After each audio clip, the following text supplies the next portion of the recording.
What's the meaning of air? Air. Air. Air. Air. Air.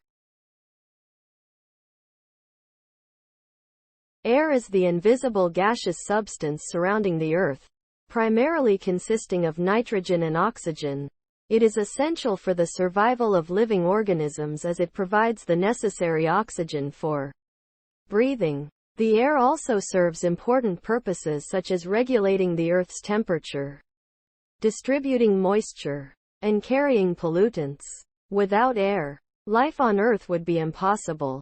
Despite its importance, air pollution has become a major issue in recent years due to human activities such as burning fossil fuels and industrial practices.